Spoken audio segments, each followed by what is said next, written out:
There is a material in your kitchen right now that the scientist who spent 40 years of his life creating it dismissed as a useless pile of glue. He died without ever knowing what it would become. Today it seals your windows, lines your baking trays, protects the screen on your phone, and once kept entire squadrons of Allied aircraft flying through the frozen skies of the Second World War. It is born from sand. It behaves nothing like sand. And the chain of transformations between those two things is one of the most quietly remarkable stories in the history of materials science. Before the story can go anywhere, one confusion needs to be cleared up because it trips up almost everyone. Silicon and silicone are two completely different things. Silicon, spelled without an E at the end, is a chemical element.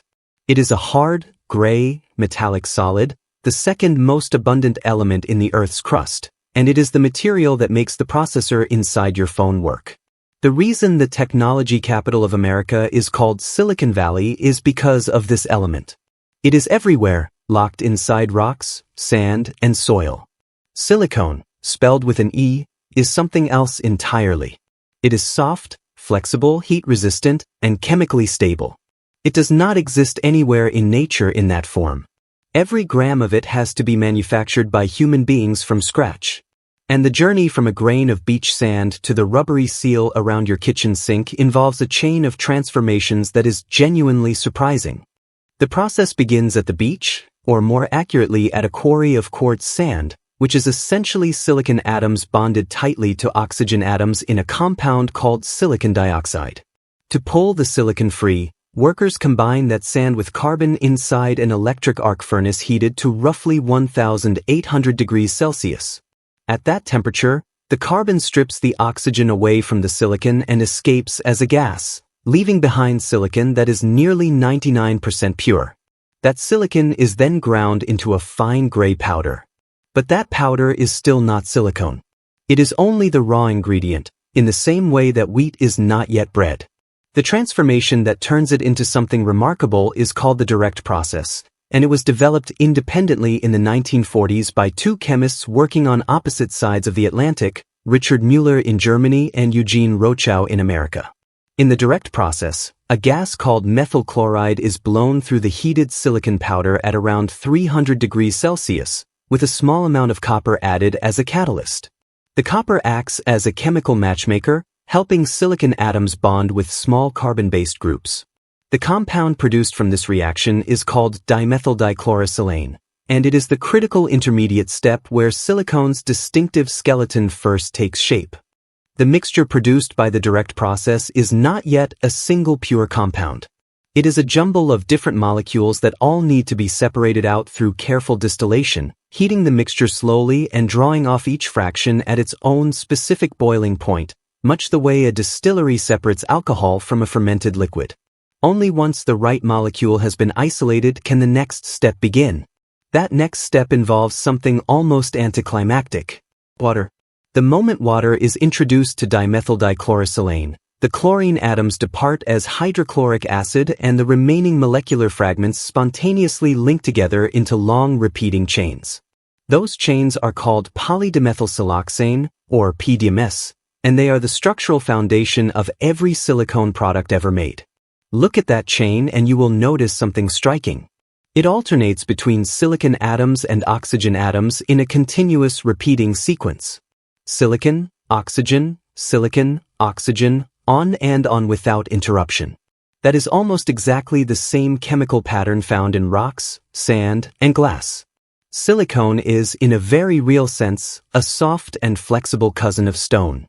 The carbon arms attached to each silicon atom are what give it the ability to bend, stretch, and spring back rather than simply shattering. One of the most remarkable things about silicone is that the same fundamental chemistry produces materials with completely different physical properties depending on how the chains are assembled. Short chains that slide freely past each other produce silicone oil, used in shampoos, lubricants, and cosmetics. Loosely connected chains that can move but cannot flow freely produce silicone gel, used in medical dressings and shock-absorbing pads. Chains that are densely cross-linked into a rigid three-dimensional network and reinforced with fine silica particles produce silicone rubber, the material of baking mats, phone cases, and kitchen utensils. The same base chemistry, assembled differently, yields three physically distinct materials. The scientist who laid the groundwork for all of this was a British chemist named Frederick Stanley Kipping, who worked in the early 20th century. Kipping spent nearly 4 decades studying silicon-based compounds and was the person who coined the term silicone, because he initially believed the compounds were chemically related to a class of molecules called ketones. After all that work, he looked at the sticky, difficult-to-handle goo he had produced and declared it practically useless. He died without ever knowing what his creation would become. The turning point arrived during the Second World War. After the direct process was perfected in the early 1940s, a new company called Dow Corning was established in 1943. Their first commercial product was a silicone compound used to coat the ignition wire systems on Allied military aircraft. At high altitudes, the thin air made electrical systems prone to sparking and misfiring. Silicone insulation prevented exactly that.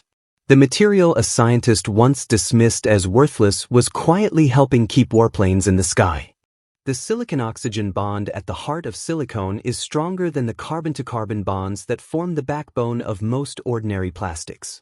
That structural strength is why silicone tolerates temperatures from 50 degrees below zero all the way up to over 250 degrees Celsius without cracking, melting, or losing its shape. It is why you can move a silicone baking mold directly from a freezer into a hot oven and it simply holds.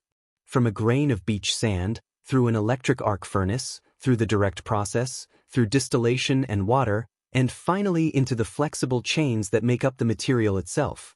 The next time you pick up a silicone spatula or press your finger along the sealant around your sink, you are touching something that began as ordinary sand and traveled through one of the most quietly fascinating manufacturing stories in modern chemistry.